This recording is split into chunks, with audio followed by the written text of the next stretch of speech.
Morning everybody, welcome back to the channel. You might see I'm kind of wearing the same thing. I'm kind of doing a bunch of videos in the first day, so we got a little bit of content to work off of, and there's really no point in changing if I'm cooking, right? Always try to wear, I know some guys like, I don't wear apron. Aprons are great, especially if you have clothes you don't want to get oil on. Oil is a word to get out of your clothes. So this is just good to have, but I just always cook with something I'm not afraid kind of getting dirty or whatever. And this is actually the hat I was wearing at the restaurant when I was there. So it's a part-time gig, so it's kind of like a piece for me, to remember. What we're gonna do today is the first video we saw before had to do with like a French style egg. I did cook it a little bit more than I usually do, just because I knew my family wanted it, and they don't like the super runny stuff. So I cooked it a little bit more. Again, it's perfectly fine if you prefer it more runny or more well done. Balance it to your taste and what your family's going to eat, because this is the whole point, right? We're trying to cook for our families or our girlfriends or even ourselves. We're avoiding those $7, $8, $9, somewhere up to $14 a meal boxes you get sent to your house. They're supposed to be super nutritional and so affordable. Do this. You're going to save a ton of money. It's going to be better for you, and you're just going to be more valuable, because who doesn't like a man that can cook, right? So what we're going to do is we're going to do egg bites. One of the things, like when the kids get up in the morning, they constantly want something to eat. It's easy to grab a granola bar or a snack or something like that that might not be as healthy. I'm not a fan of granola bars and all those, Cliff bars. It's like, yo, we're not climbing a mountain here. We're walking to the car and being dropped off at school. We don't need no Cliff bar. No offense to Cliff bar, but an egg bite. Imagine something that has bacon, egg, cheese, and a little bit of cream. Keep their tummies full. And you'd be very surprised the way your kids act if you continuously feed them real whole foods with healthy fats cooked with love. It will translate to the way they act. Trust me. I know, like, we're doing blueberries and fruits and all those smoothie type things. They're not as well behaved, right? Because you're going on that sugar crash. Think about, like, as an adult, okay? If you go and you eat a bunch of sugar, let's say like a smoothie, or even like a candy bar, something that has 70 plus grams of sugar, do you get hyper, jump on the couch and run around your house, or do you crash? You crash, you get tired, right? Kids have the completely opposite effect. Kids actually get crazy and running around and stuff because they're not used to the effect of sugar. In my opinion, sugar is kind of a drug that's just kind of acceptable. Sugars are great in desserts, of course, right? We can have it once in a while, or when we feel like we deserve it. But it's something you kind of want to try to avoid as much as possible, in my opinion. But like I said, you do you stick to the diet that works for you, the foods you want to eat. This is by no means gospel, or I'm not trying to preach or anything like that. It's just what works best for me. First thing you want to do, preheat your oven.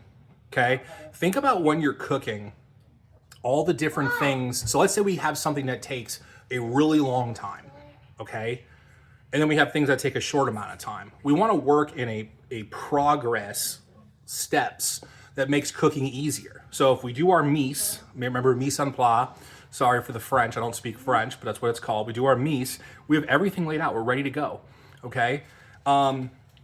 If I'm deciding between, let's say I'm gonna do a chicken carbonara, okay?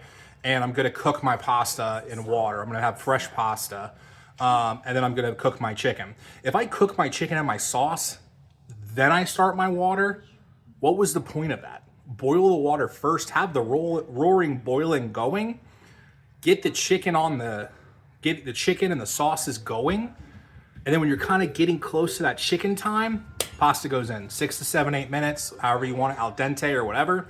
Drain, you're good to go, right? So try to time things out. And one of the worst things people do, they don't preheat their ovens.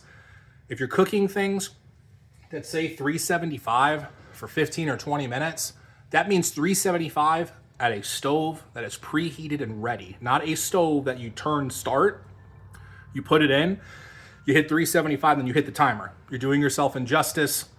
You want the cooking to take place, the way it's supposed to, which is at the temperature. So I'm gonna preheat my stove.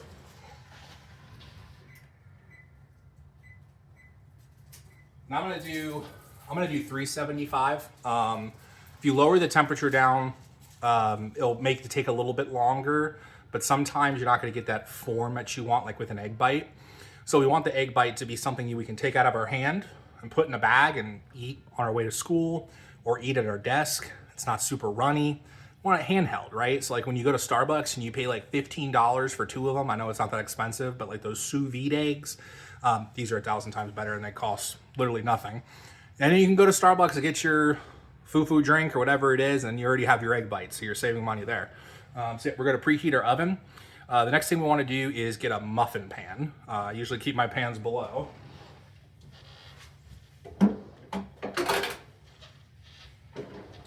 Just like anything, you can start with cheaper pans.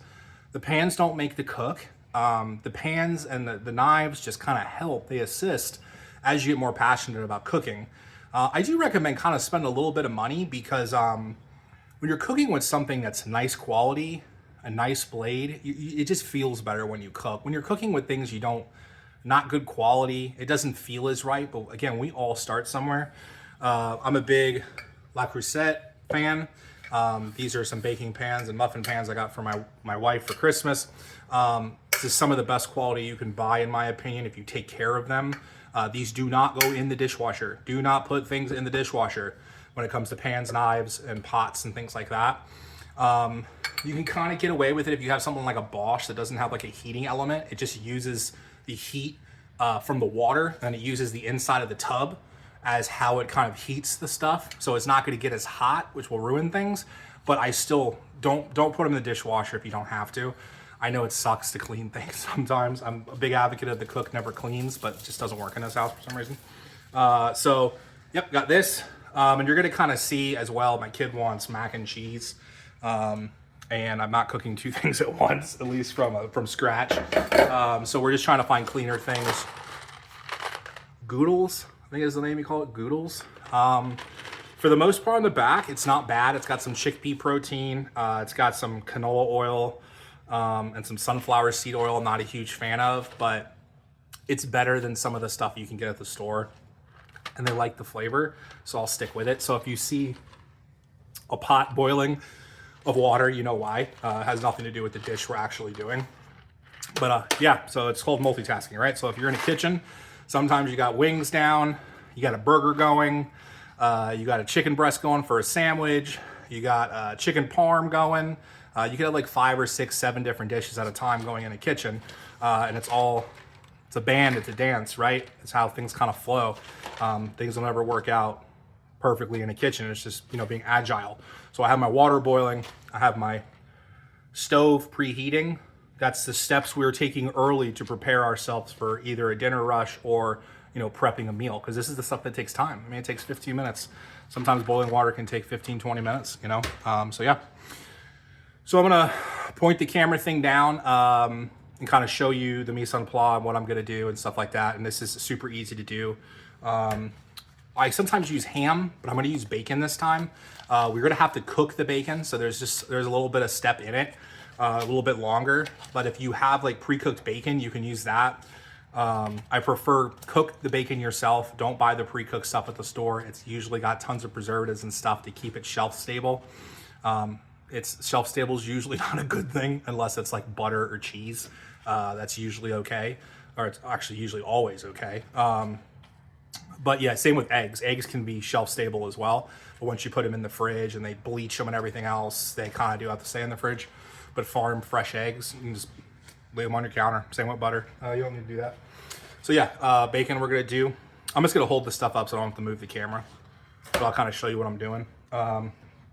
Heavy whipping cream, Trader Joe's, fantastic quality for the price. I think this was like $4. It doesn't have a lot of crap in it. It's got, actually it's pretty good, right? So for the price, I look for price, man. Price and ingredients, and I try to work my way up. And if I find something that's like really clean, but it's like astronomically expensive, I just won't cook it that week. And that's what you got to do, right? If you go to the store and you're shopping, shop the buy one, get ones, shop the cheaper meats that are expiring sooner, and bulk freeze it if you want. I don't recommend freezing, but then that's your meal for the week. And you kind of learn as things go on sale. Cook to the ad, don't cook to your taste. Because like you see like, I don't know, like Coca-Cola, I don't drink soda, but like you know, Coke, a 2 liter of Coke used to be $2. Now it's like upwards of like, what, $4, $5, something crazy, even like the 12-pack of cans. If people just stopped buying it, the price would stop going up, just so you know. Guys are doing this to yourselves. Eggs. This is 8 eggs. I want to say 7 or 8 eggs. I'm going to be using a muffin pan of 12. I'm adding heavy whipping cream, so it's going to add more liquid to the mix. So I don't want to match an egg for an egg. You can do that. You can actually skip the heavy whipping cream and just pop an egg in each one and then put your meat and your cheese in. I just don't like doing it like that because it's a little bit more dense. When you do heavy whipping cream and you mix it together and you put it in the muffin pan, it's much more fluffy, airy. And if you feel like you're getting a little bit more, because you actually are, and yeah, it's just easier to eat in my opinion, just better flavor. I'm gonna use Wagyu. I'm a big staple of Wagyu. The only reason I'm using this is to coat the pan. I'm gonna see if I have one. Hold on a second. I don't know if I do have one. Anyways, I don't see it. Cooking sprays, Pams, things that come out of the can, avoid them. They're not good for you. There's all sorts of things that have to go through the process of putting those in those things. I know they do make some like Chosen Food makes one, I think my wife said.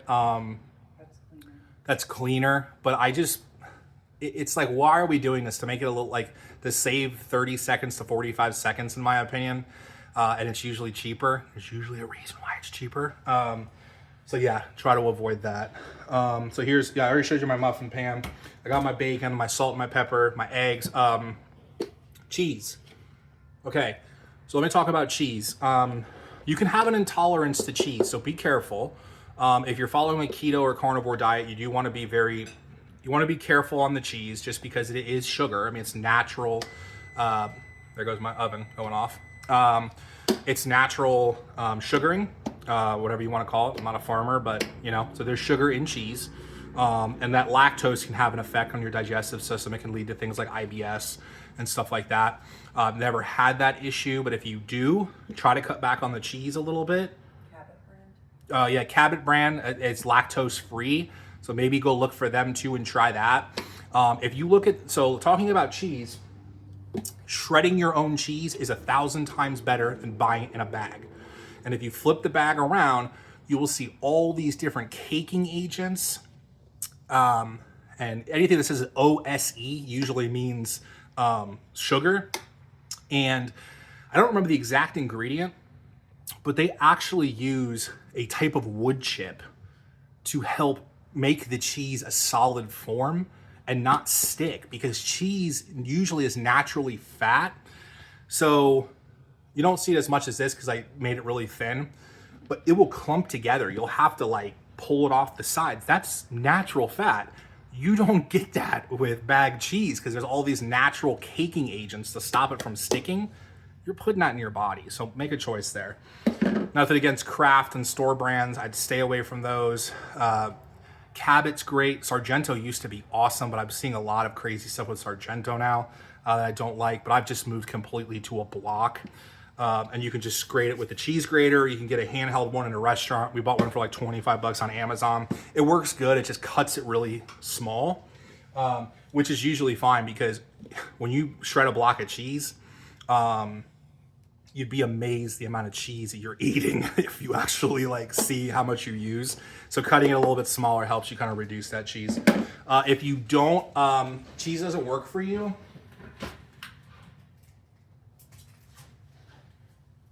use a goat's milk cheese.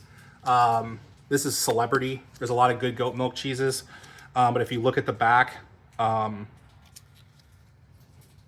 pasteurized goat milk, sea salt, bacterial cultures, and enzymes. It's all your cheese should have. It's natural bacteria, right? So be careful with the sugars and the flavorings. But goat cheese is a great alternative for people who can't, take normal cheeses.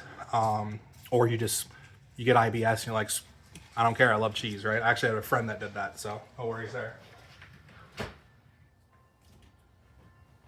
Okay, so my water's kind of boiling for my kids' mac and cheese, but I'm gonna start the bacon. And what we're gonna kind of do is cut these in half. It makes it a lot easier to chop into the pan as well. But what I'll probably do first is start greasing the pan, cutting the bacon up, kind of getting my mise en place set up, and then we'll move to the cutting board, and then we'll move to the stove. So see you on the other side. All right, so here we're at our cutting board, getting my mise en place set up, but this is pretty easy. There's not a lot of things. I'm not gonna break the salt. Usually you'd have like a dish that has like the salt, the pepper, the garlic powder, whatever you're gonna use, broken up. Again, recipes are guardrails. I don't follow recipes. I kind of put my spin on things. It's not like baking, where baking has to have very consistent ratios to come out correctly. You can mess up baking very easily. It's actually kind of hard to mess up things you cook for your family if you're taking the care and the time. So I'm using a Greenfield bacon. It's supposed to be humanely raised, no antibiotics and growth hormones. In case you didn't know, it's actually illegal to use antibiotics and growth hormones in chickens and certain meats. So if you ever see it labeled, everyone has to do that. It's not a selling point. Excuse me, I'm gonna drink a little bit of my coffee. So I'm supposed to be cutting out caffeine later in the day. I don't know if you see, I'm using they call a Whoop band. It's kind of been life-changing so far. I've only had it for 2 weeks, so. All right, so good thing to do too is as you're kind of cooking, look for your expiration dates on these if you start collecting a lot of food, and then choose that too, right? If you have a thing of bacon expiring in the next 4 or 5 days, sounds like we're eating bacon this week, right? And what are some of the things you can do with bacon? All different sorts of things. Everything is better with bacon. I have huge hands, so trying to open these things is usually a chore. So I'm actually just gonna cut it open. And I can just wrap it in aluminum foil, or I can just cook it all, which I'm not going to do. I'm only going to cook a little bit. Wash your hands, of course. My hands are washed. I'm not the glove person. I mean, in kitchens, it's natural, man. Food should be made with love, so there's nothing wrong with using your hands. Like I said, I'm going to cut these in half. So looks like I have 3, 6, I have 12. So what I'm going to do is get 6 slices of bacon.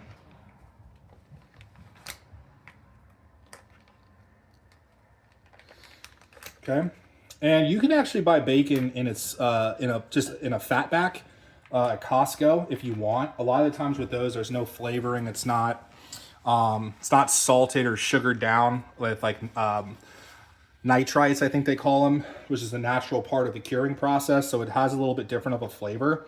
But you can make your own flavors with it. I try to this is Applewood smoked, which is usually pretty good if you're worried about the types of stuff they'll put in your bacon. Be careful of the maple bacons, the generic flavored bacons. Those usually have to be done with chemicals or sugars, and I try to avoid sugars as much as possible. There's more flavor, trust me, in fat than there is sugar.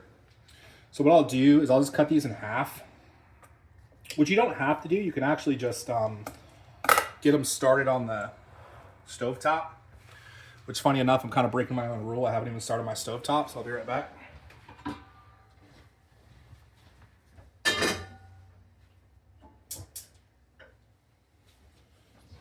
Yeah, things should never go into a cold pan. Does everyone hear that? Things should not go into a cold pan. The pan should be brought to temperature first before throwing things in the pan. And oil is fine. And oil or butter is fine, but I still like to bring it to temperature a little bit. So what I'll do, just cut it in half. Okay? Like I said, there's many ways you can do this. There's probably more professional ways of doing this, but like I said, we're talking about family man type of stuff here, right? Good pair of kitchen shears are great.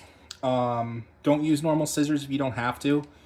These are specifically made for, cutting meats and things like that, or cutting like twine if you're like wrapping a meat. I actually need a new pair. All right, so get my bacon. Okay, so what we can do is we can kind of start the bacon, but because I'm kind of waiting for my pan to come to temperature and I'm going to have to move all this stuff, I'm going to kind of do stuff here first. So I'm going to start, it looks like it's a little dirty because I actually just used it, but I always rinse it out just to make sure.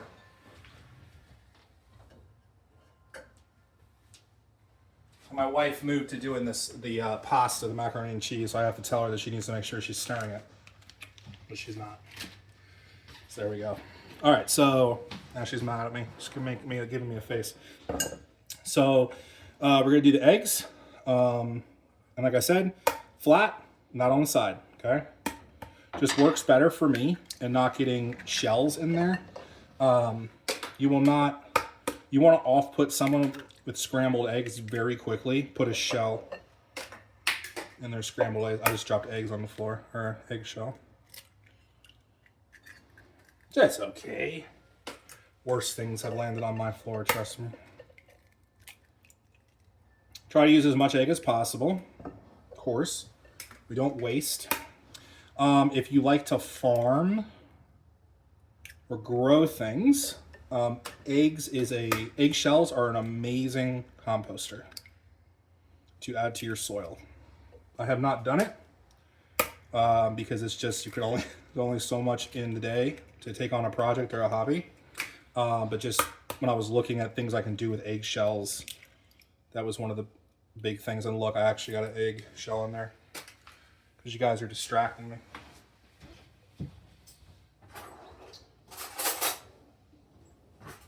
So what I'll do is I'll just get a spoon, just pull that shell out. I'll just usually just do this and you can easily get it out.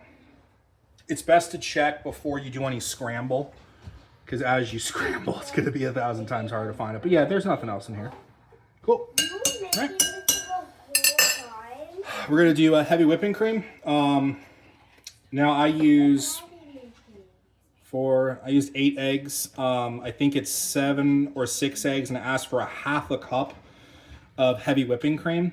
I'm just going to do it by eyesight. The more of this you add, the more fluffy they're going to become.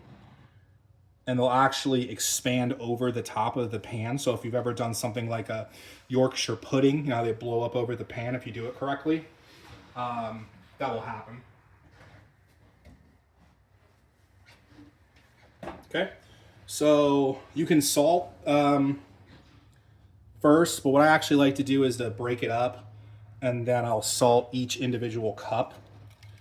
And the reason I do that is I'm just making sure I'm getting the same amount of salt in each one.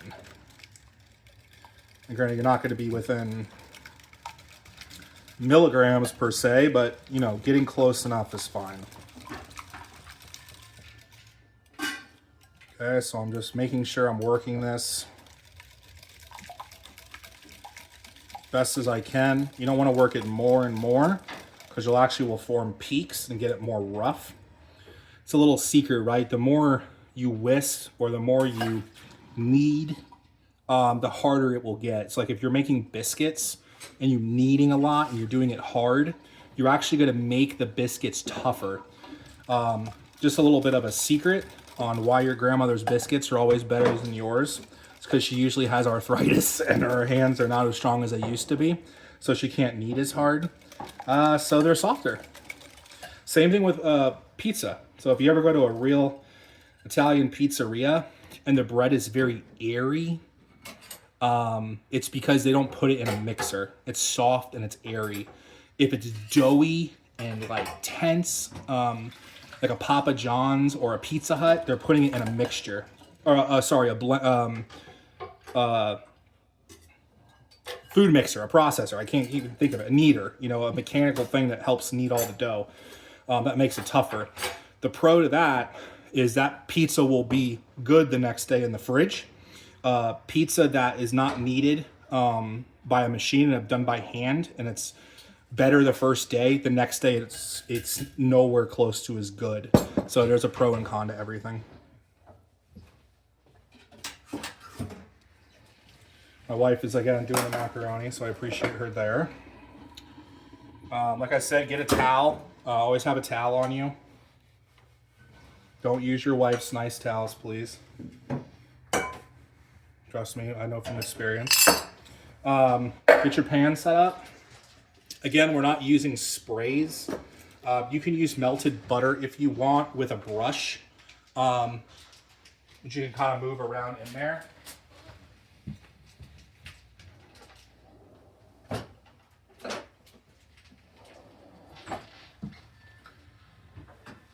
Sorry, again, mise en place, have your stuff ready. I broke my rule. You can use a paper towel, or you could use a brush like this, a basting brush, or whatever I call them basting brushes, but I don't know where we got this. Here's my tallow. We can use butter, we can use olive oil, we can use avocado oil. Please avoid soybeans, cotton seeds, hemp seeds, any type of vegetable oil. They're super processed and they're terrible for you. You can use a brush and go around like so.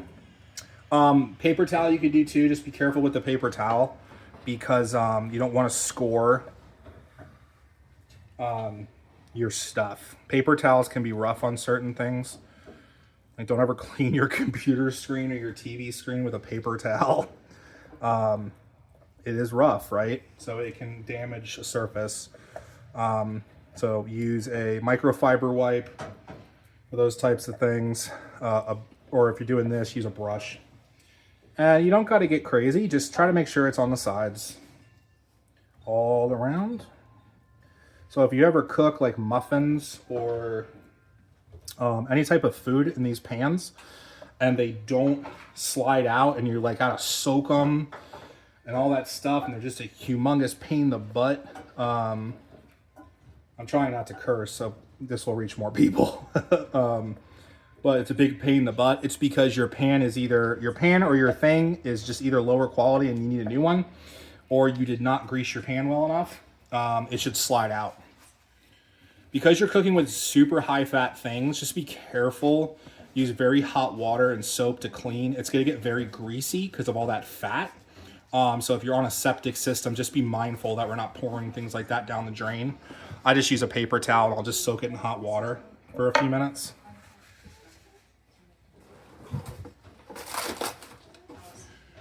Okay, so I got my stuff mixed up. The next step here would be to put the cheese and the bacon in, but our bacon is not done. So I'm gonna switch over the camera over to the stovetop to kind of get the bacon going. And yeah, we'll go from there. Be back. So you gotta do better at like not clicking. Here we go. All right, so now we've moved to the stovetop. I already have my pan going. I have it on low because, like I said, this is a Marvell. I think it's carbon steel. It picks heat up very quickly. It holds heat very well. It's very good for searing. It's not something you want to saute or do like a hollandaise or yeah, like any type of those like mother sauces, a mole. I would stay away from these. Again, not a professional chef, just my opinion. Always turn your fan on if you can for the oils. I'm not going to turn the fan on just because I have, I don't want the noise to pick up and I don't have the canceling mic for it yet. I try to move stuff away too just because sauteing. So saute, I think, literally means like popping oil in French or something along those lines, or popping. So fat will shoot, right? That's the whole point of sauteing.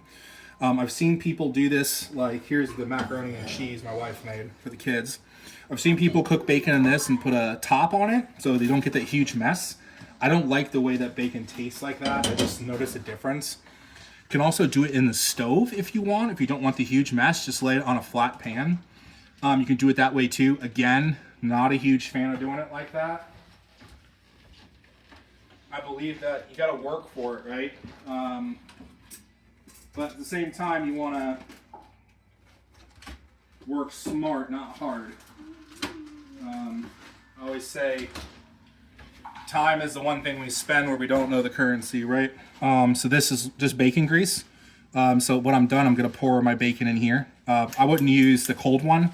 Use another one, because when cold or something with water comes in contact with fat, you have yourself a grease fire.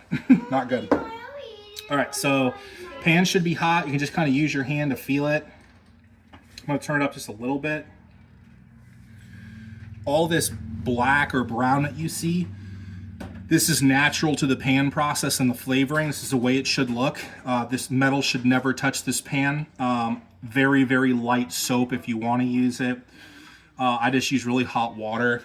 I don't know where it is, but I actually have a plastic thing I got at Lodge that helps me scrape anything that falls behind on it. But because of the temperature and the quality of the pan, it rarely does things stick. All right, so I'm going to turn up a little bit. I'm going to put my bacon grease thing away so I don't accidentally pour it in there. I'm going to get another mug to pour the bacon grease in.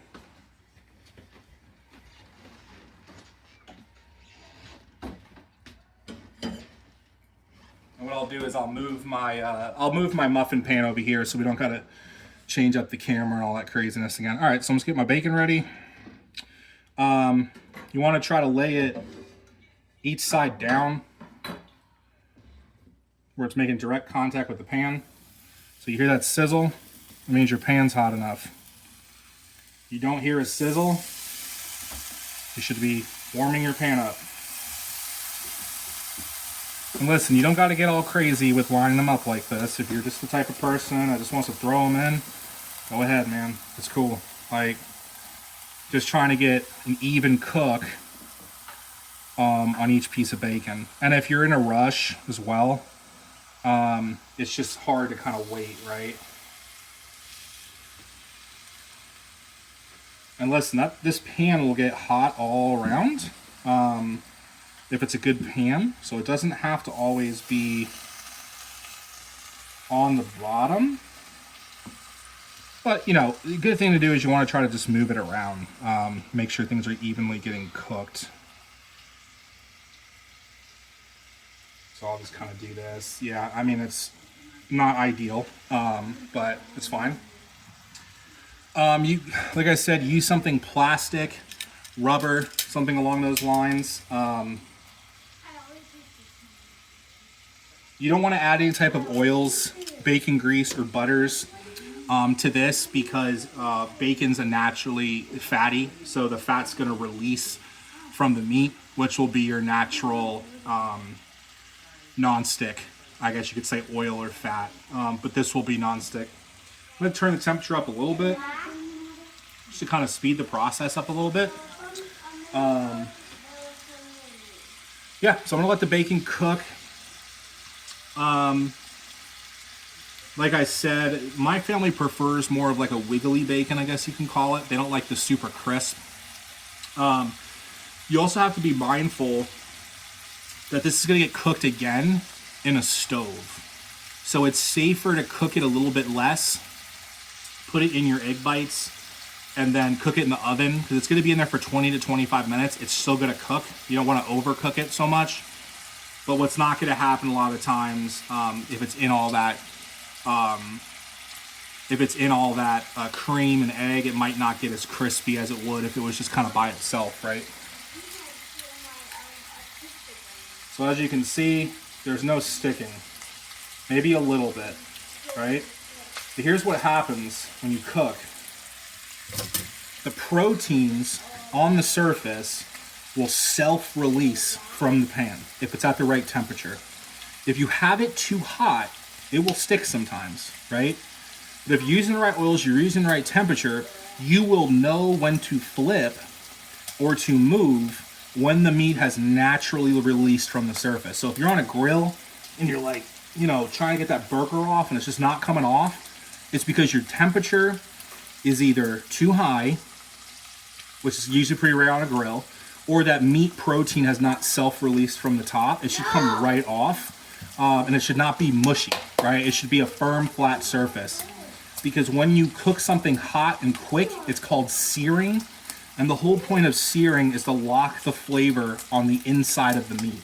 If you don't sear your burgers and your steaks, a lot of the times the flavor won't be throughout the entire steak. And you can actually look at steak and you'll see that how it rests. You'll see actually how the redness or the pinkness of the inside of the steak will actually grow to the outside of the steak. If it's only on like the very inside and the rest is kind of like brownish or gray, it means you didn't rest it well enough. All right, so I'm gonna just flip my bacon. Just like a burger or a steak, you want to try to flip only once. It's not a big deal with bacon though, in my opinion. But like I said, this is all about learning. You're not going to do everything right the first time, I promise. You're gonna miss stuff up. Things are not gonna go exactly the way you want them to. It's just the way it kind of happens, right? This one's kind of sticking a little bit, so I probably have the pan just a little too hot. I'm gonna turn it down a little bit.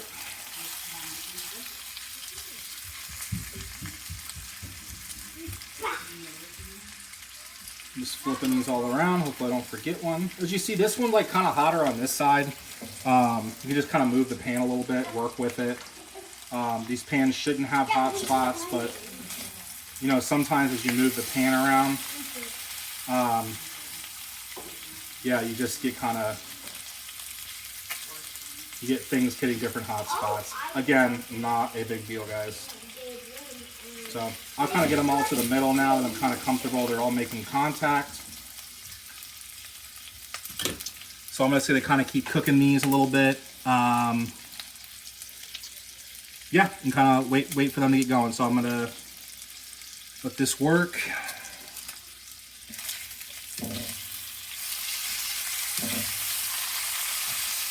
See, some are kind of flimsy, all that goodness. So, all right, let's let the bacon cook. I don't want to rush the process by any means. And we'll be right back. All right, so bacon's done, as you can see. Still kind of going. This is the way I like it. Like, again, this is going to go in the stove. So I don't want to cook it completely as much as my family likes it. But what I'll do is I'll just kind of drain it in a paper towel. This is not by any means to not take as much fat in, because I'm a big component of fat makes you healthy and strong. It's more of, sorry, I got only two hands here. It makes it more about just making sure it's not as soggy, right? So again, we don't waste. Gonna pour this into a coffee mug, and I will use this to cook with. You can kind of use it to cook with anything. You just got to be mindful that you're going to be adding the flavor of bacon to something. So yeah, if you don't want the flavor of bacon in something, you know, don't add it to a cake by any means or anything like that. So this is all it's on a paper towel. Now I'm going to add my mixture and my cheese. So what I will usually do is just what I'll probably do is add the cheese first. Just a little bit of cheese in each one.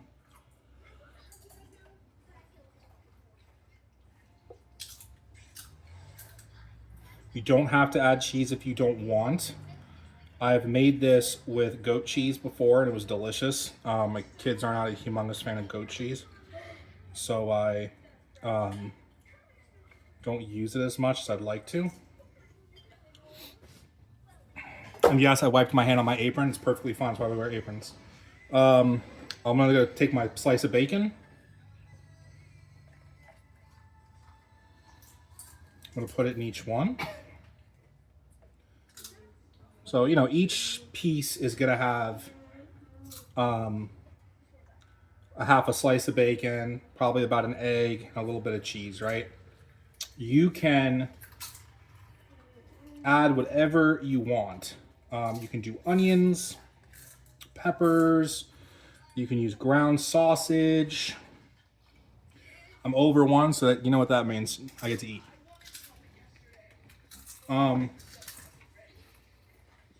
Sorry.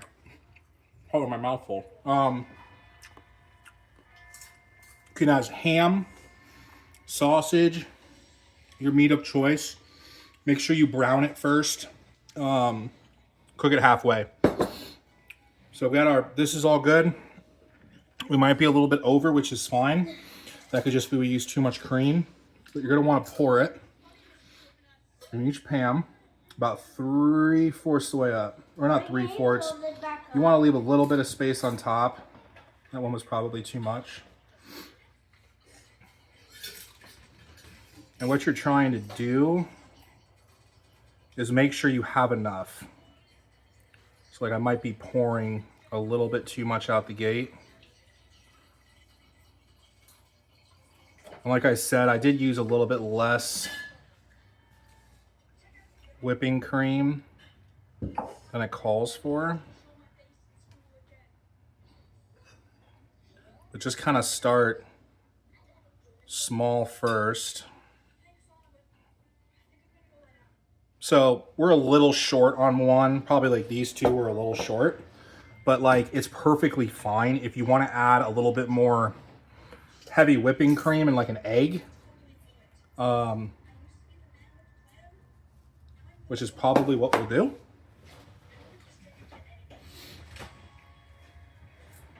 So I'm just gonna grab an egg.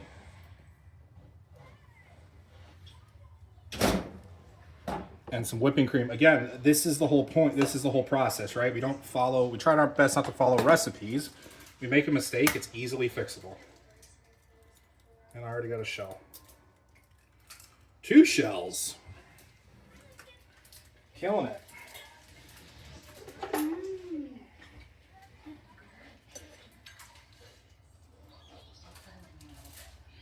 Like I said, take your time. When you make a mistake, it's very easily fixable. And the best part is no one's got to know. So, because we got 1 egg, it's a dash of whipping cream. What did I do with my whisk? There it is. So whip this real quick. So this is another reason why we don't add a bunch of stuff to this mix out the gate, because then we're not going to have a good ratio, right, of our seasonings.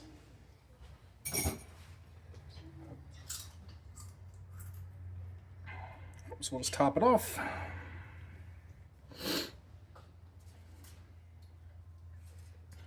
All right, I'm pretty happy with that. Some of them can use a little bit more cheese. Kind of lost track of which ones have tons of cheese and which ones don't. But like I said, if you got to be careful with cheese, be careful with cheese. Salt. There's a reason why if you ever see chefs or like the Salt Bay guy, you know, he had the salt and he goes super high. And you're like, oh, that's just for theatrics. It's not. The higher you're up when you salt, the more salt gets dispersed. If you're super low down, only one little small portion of the meat's gonna get the salt. So I just kind of hover a little bit on a curve. And I'm totally fine if it gets on the pan a little bit, because I usually will salt after as well. All right, so we're gonna put it in the oven and we'll be back. All right, so we got about 10, 11 minutes left to do it, but my kids wanted to. This is Mario. I don't know what he's doing. And this is Nicolo, or Nico. I really don't know what he's doing either. But I think we're good. Thank you guys. Very funny. Bye. All right, so anyways. Yeah, so I got about 10 minutes left just by looking at them. Some of the things to keep in mind when you're heating things in the oven, just in general. Every time you open that oven, you're adding time to the cook, right? You're letting air out of the oven, which will extend the time of the cook. And I put it at 375 for about 20 to 25 minutes. The reason you have that gap is, you know, sometimes you mixed it too much, your proportions were a little off, you used too much fat, not enough fat. Those are reasons why you kind of want to kind of make it a window on, you know, how long it should take. As I'm kind of waiting, I just kind of been cleaning.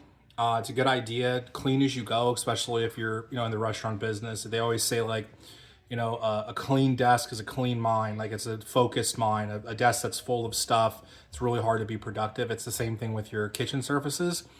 If your kitchen's full of dishes and pots and pans, there's stuff everywhere. That's the stuff that could be a lot harder to manage and make sure that you're, you know, doing things correctly and not messing up. If you got things all over the place, more likely to knock stuff over, more likely to burn things, more likely to burn yourself or hurt yourself as well.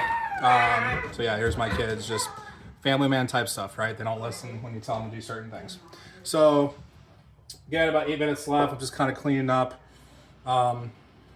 Yeah, so we'll kind of take a look real quick. I'm going to leave it kind of on the tripod, so I'm kind of hoping you'll be able to see what it's looking like.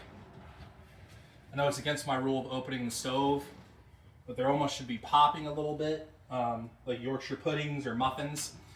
You'll see that a lot of the times the insides will get indented and like the outside will kind of raise up perfectly fine. They'll actually, once they come out of the oven and they start coming down in temperature, they'll flatten out. Also, like, we're not cooking for a restaurant. We're not trying to keep things exactly uniform and, like, you know, every time you come back it's the same. It's the consistency.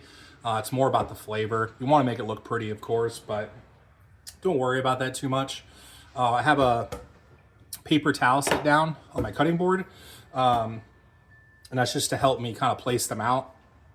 Wire racks are very good, especially if you're making bread or something. The reason we use wire racks is because it elevates it off the surface and it allows the cooling process to happen in a 360 all the way around, right? All the way around the entire thing that you're cooling. When you have it on a surface flat, the cooling is taking place from around it on top, but it's not flowing underneath, which can cause things to cook in a different consistency. So you might have like a bread or a dessert or a muffin or something that it might be super mushy or nice and like flavorful on top and soft, and the bottom will be like hard and more thoroughly cooked. That's what you're trying to avoid when you use a cooling rack. If there's other reasons, use cooling racks, there might be. Throw them in the comment section and let me know. Yeah, it's all a learning experience. So we're at about 6 minutes. Like I said, every time we open that, we're taking things a little bit longer. So yeah, but you kind of see the kitchen a little bit. You know, like I got all of my dishes and my sink and everything here. My cutting board's here. I have a double oven. I store some of my wife's, you know, pans down below. I used to pull all my stuff in the ovens. Then you'd have to take all the pots and pans out every time you wanted to cook, which is kind of annoying. Then I have, of course, my fridge here, and I have pantry with all the stuff. Then I have like a seasoning cabinet over here, which I don't eat. Like there's a lot of seasoning in there, but it's not like it used to be. Mainly because like salt, pepper are your best friends.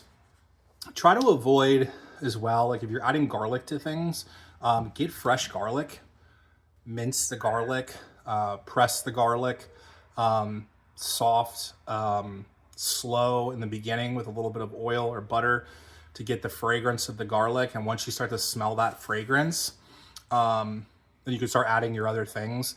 Not a huge, like the garlic powders and the garlic salts. I know it's quick and easy, but you're not going to get as much flavor.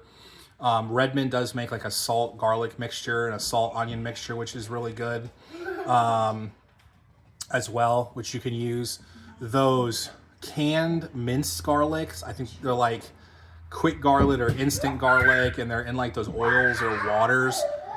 Those things are terrible, one, for you, in my opinion, and two, I don't taste garlic when I usually eat it. It almost tastes like a really, I don't know, like a bad caramelized onion. So it literally takes like a minute to a minute and a half to pull the thing off your garlic, crush it, dice it, and put it in your pan. Like, take the time. Cooking is about love. It's not so much about speed. It's more about kind of pouring yourself into the food. You cook with love. You cook with will. quality ingredients that aren't full of preservatives, because that's the way you show love to your family, right? So if you're single dad or a married dad or not a dad yet, and you're just cooking for your girlfriend or you're cooking for yourself, you know, respect food. It deserves to be respected. So we're at about 4 minutes. We'll open one more time. These are looking just about done. I'm starting to get brown as well. This is what I don't want. Just a little bit of brown, which is okay. So I'm going to shut the oven off, I think. And I'm feeling kind of the inside. I want to make sure they're not like runny, but a little bit of brown is okay. Some people prefer their eggs a little bit more cooked, and it kind of adds a little bit more crispiness to it. So at 375, if you don't like the brown, you can reduce the temperature down to 325. I get eerie of reducing the amount of time in the oven, because that can lead to an inconsistent cook, to where like the outside's nice and firm and hot, but the inside is mushy. So what I did was I closed the oven and I just turned off the oven. So I'm using that indirect heat. You'll know that like if you're like ever cooking on a grill, there's times when you should be cooking over a flame and there's times when you should be cooking off the flame. So having like half your grill on, to where like you might have like you're searing on the right hand side and the left hand side it's completely off, and you're like, well, it's not cooking. It absolutely is. It's called indirect cooking, and it's using the heat inside the grill to cook, but it's not adding a sear to the meat, which can lead to like burn things, right? And when you're cooking on a grill and you're cooking things high in fat, when that fat hits the flame, right, and you let oxygen into the grill, you could have a grill that's going like 550, 600 degrees hot.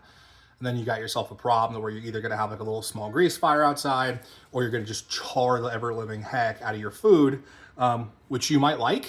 You know, like for a hot dog, I prefer like a really charred hot dog. Some people prefer like boiled with no like bark, which I think is crazy. But you like, again, you got to cook to your liking.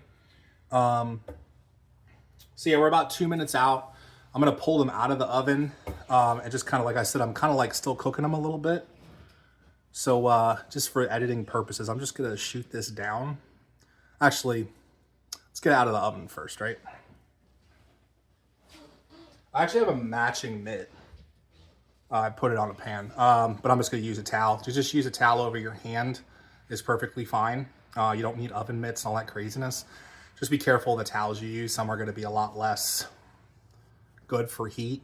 You know, you could towel over your shoulder. You have pockets usually in these aprons. You could put your stuff like your thermometers, your spoon for tasting and stuff. I always say taste, taste, taste.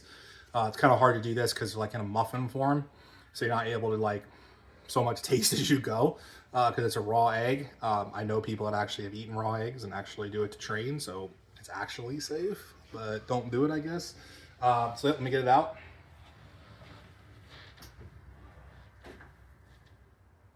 What I want to do too is, just because that's super hot, I probably do want to put something down.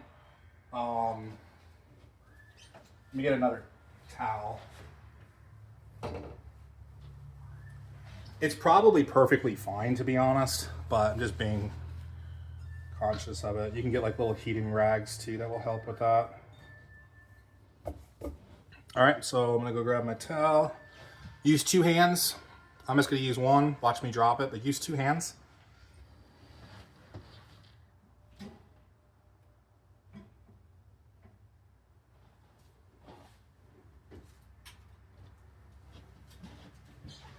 Right? So I'm gonna let it cool down for a second. I'm gonna push the camera down, so apologize for the editing, but here we go. Maybe I'll cut that out, maybe I won't. So there you go. All right, so here's your egg muffins. You can see there's a little bit of browning on them, which is okay.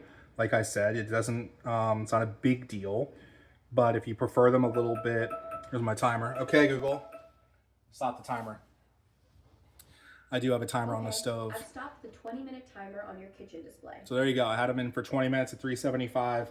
If you don't prefer the brown, I'd probably do 325 to 350 at about 18 minutes. But ovens are going to cook differently, so it's not always going to be the same. That's perfectly fine. All right, so we'll take them out real quick and we can cool them on a wiring rack. I don't have a wiring rack with me because My wife's using it for banana bread that she made, but what we'll do, I'll just kind of move it over and put it on here, mainly because I don't want to keep it in the pan because it's going to keep cooking. It's still going to cook no matter what, but we want to try to cool it down. And you'll see the top of these will kind of start to flatten out. Actually, I do have a wiring rack. My wife found one. So as you see, there's a little bit of underneath, so air can flow. So put that there. Let me go grab a spatula. It can be literally anything. I don't recommend any metal, okay? So, you ever get things that stick? Nope. You use the right type of oil, the right consistency, and the right pan, nothing will stick. So, like, what's the worst part of cooking? It's the cleanup, right? It's like the worst part of going out to eat. It's when you pay the bill. So when we don't, there's gonna be cleaning, right? Of course there is, but make your life easier, man. And like I said, some of these are a little brown, which is okay. Especially if the kids don't like a runny egg, and also because these are kind of hand to eat. I don't want them to be super, super hard to eat, especially if we were to take the kids to school and they jump in the car. I'm a salt guy. I know I didn't taste it, but I'm going to put salt on it anyways. Just a little bit high up. Be careful with the salt too with this. Bacon's naturally salty. So keep that in mind when you're cooking. If you're cooking with a salty meat, you're not going to have to add as much salt. Same thing if you're cooking with a butter. There's a difference between salted and unsalted butter. So you might just be able to use salted butter and skip the salt add. But at the same time, you might really love salt like me. And it's not a big problem, right? But super salty food is never like a delight. As you see, nice and clean pan. And so you got, like I said, what was the 6 eggs, 7 eggs, maybe like an eighth of a heavy whipping cream, a tiny bit of cheese, and a half a pound of bacon because I cut them in half. So you're probably talking $9.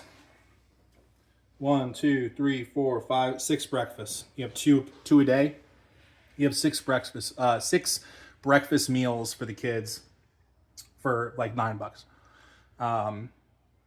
You go to Starbucks, they're gonna cost you, I don't know, 5 or 6 for 2.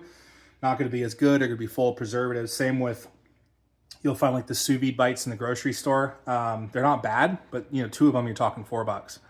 And they're gonna have preservatives and stuff because they're already cooked. And you're just kind of reheating them.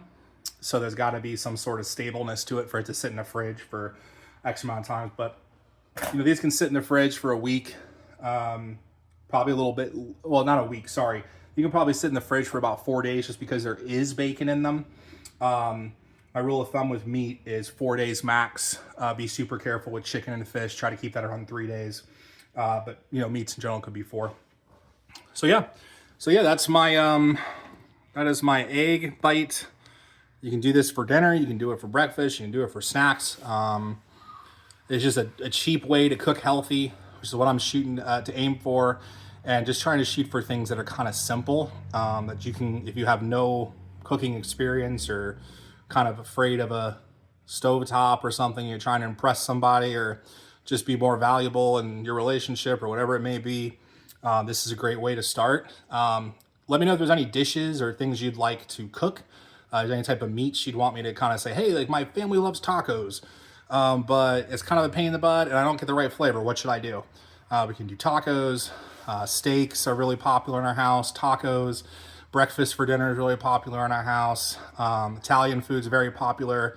Try not to do tons of pasta because of course the carbohydrates, but once in a while it's fine. So yeah, hope you guys liked the video. Hit subscribe, comment below, give me a thumbs up if you like it. You got any tips or tricks that I didn't do right that you would do differently? Put it in the comments section. Let's all learn together. All right. You guys have a great day. We'll talk to you soon.